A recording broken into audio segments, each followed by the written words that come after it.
So what is bridging finance? So bridging finance effectively is short-term lending up to 24 months with some lenders, 12 with most, for you to transact a property acquisition fast. So why use bridging finance? So let's start with limited company buy-to-lets. There are some lenders out there that are happy with you carrying out works to a property after purchase that last, say, 3 months and fall into what's known as a light refurb category. And what I mean by light refurb is cosmetic works. So painting, decorating, new flooring, perhaps a new bathroom, new kitchen, maybe new electrics, perhaps new plumbing as well. But as soon as you start tearing down walls and you start devaluing the property as a result of the works, lenders start to get a little bit nervous, and then bridging finance will kick in.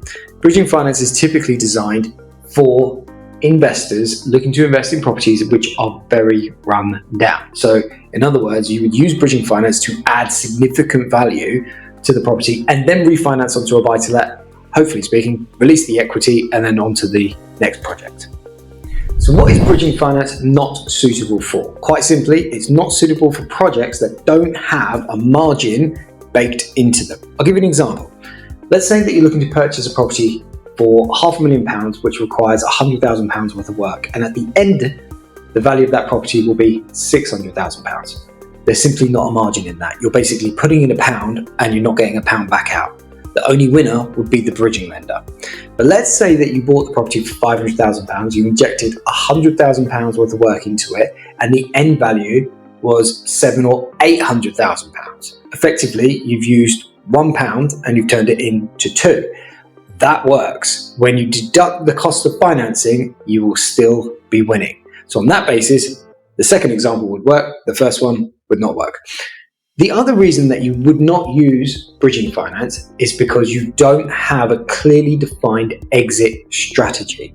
Now stay tuned because I'll cover off exit strategies later on in this video. So development finance and how that's different to standard bridging finance. So development finance is typically used for projects that require extensive works. So there are certain lenders out there that will actually fund a project 100%. So in other words, you start the project and they then refund you the money that you've spent for you to then carry out the second phase of works. Development finance can be used for standard property purchases as well as building blocks of flats or multiple houses. It is ideal for those who have baked in that margin. So I'm going to come back to that, which I spoke about in the previous topic. You've got to bake in that margin. So if the development finance is going to cost you £500,000 in total, the end value needs to be significant enough for you to repay that loan and make a profit on it. Speed of processing. So with bridging finance or short-term finance, you would expect an offer to be issued within 1 to 2 weeks. I've seen offers being issued in less than 5 days from start to finish. And then as long as you work with the right conveyancer, that conveyancer should have enough time to complete the transaction, say in 3 to 4. So ideal if you're looking to buy at auction or if you've managed to secure a deal with the seller on the basis that you can complete quickly. A warning in regards to lenders. Okay, so this is quite important. There are roughly 200 to 300 bridging lenders in the UK. That's more bridging lenders than there are limited company lenders, but not all bridging lenders are equal. So over the years, I've categorized bridging lenders based on tier 1, tier 2, tier 3. And in fact, as of today, making this video, I only ever deal with tier 1 bridging lenders. So tier 1 bridging lenders are those who, when they offer you a quote, they will deliver exactly the same figures on the offer once the process has completed. That is really important. So they promise something up front and they deliver on their promises. Not all bridging lenders will do that, unfortunately. The most important question that you need answering before taking out bridging finance: the exit.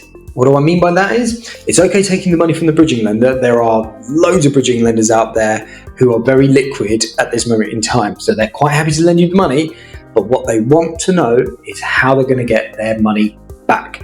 So what I advise all clients, especially new clients that are just stepping into the bridging space, is to start from the end and work backwards. So in other words, if I buy this property for X amount, it's going to cost me X amount for the works, the time frame is going to be X amount, what is going to be the end value, and how am I going to pay back that money? So what happens when the term ends? Now, if you're working with a tier 1 bridging lender, most of them these days will provide an extension, which is a very valuable asset to have when you're dealing with bridging lenders, because some can be very aggressive in the way that they recoup any funds that they lent to you. Now, most bridging lenders will offer you terms of, say, 12 to 24 months. Most will offer 12, some 18, a few 24. Once the term ends, it is your responsibility, obviously, to be in a position to repay the debt. Now, with tier 1 bridging lenders that we recommend at SPV Mortgages, most of them will extend the term and give you some breathing space for about another 6 months. Fees you should expect to pay when taking out bridging finance. Typically, there's a 2% product fee. There could be an admin or administration fee, but most of those fees can be added to the balance of the loan. The fees that you should expect to pay up front are professional fees, such like to an intermediary who has experience with bridging finance, as well as the survey and valuation fees. Now, depending on the project will be dependent on how those fees are structured, of course. 100% lending. Okay, cool topic. So there are bridging lenders out there that will lend you, believe it or not, 100% of the purchase price and more if the deal stacks up. Now, of course, there are quite a few things that need to be mitigated up front, such like what is the cost of the property, what assets you have in the background, and what is the exit plan. But 100% lending does exist in this climate. Cross-charging. Okay, so effectively a cross-charge is when you're looking to buy one property and looking to put a charge on a second property that perhaps you have either in your portfolio or you're looking to cross-charge your main residence. What the lender will do is put a charge on the subject property, so the one that you're purchasing, put a charge on yours and utilize the equity within your property to increase the loan amount so you can buy at 100% or more.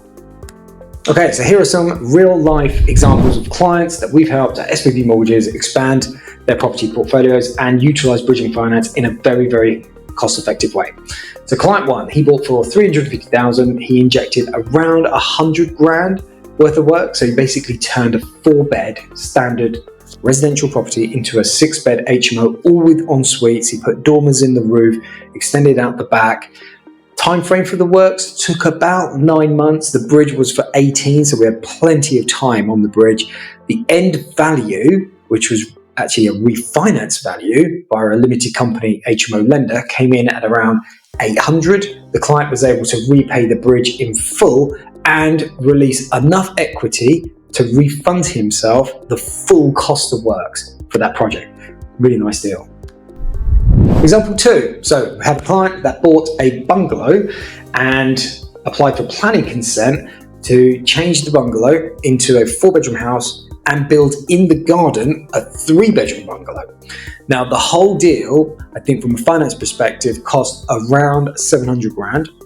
That's from acquisition all the way through to build cost to completion of the project. The end value was 1.15 million. So 700,000, and he sold the properties for 1.15 million. I think in the end, he had just over 350,000 pounds cash in his back pocket. Okay, example 3. So a client of mine bought a detached house. I think it was a 5-bed detached house for 600,000 pounds. He split the house into 2 and then created 2 semis, 6 beds, put HMO license on it. Purchase cost was 600. Cost of the works were 200, end value 1.2 million. We refinanced the whole lot after completion of the works at 75% loan to value, took out all of his money for the acquisition as well as the cost of works. He's now left with 25% equity within the property, and those properties are generating about 6 grand a month. Okay, bonus time. So if you're looking or thinking about taking out bridging finance on a project that you have your eye on, here are 5 metrics that you need to focus on. So 1, what is the purchase price? 2, the cost of works. 3, the time frame for those works. 4, the end value. And the last one, the cost of financing. When you add all of that together, if there is a margin, which I've spoken about earlier, then the project should go ahead. If there's no margin at all, then walk away, find a different one.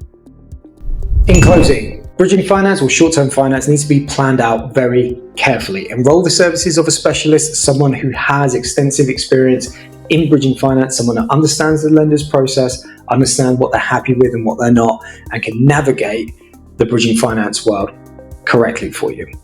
If the numbers work out, and remember, start at the end and work backwards. If the numbers work out, go for it. If they don't, and you're a little bit hesitant with any of those numbers, just walk away from the deal.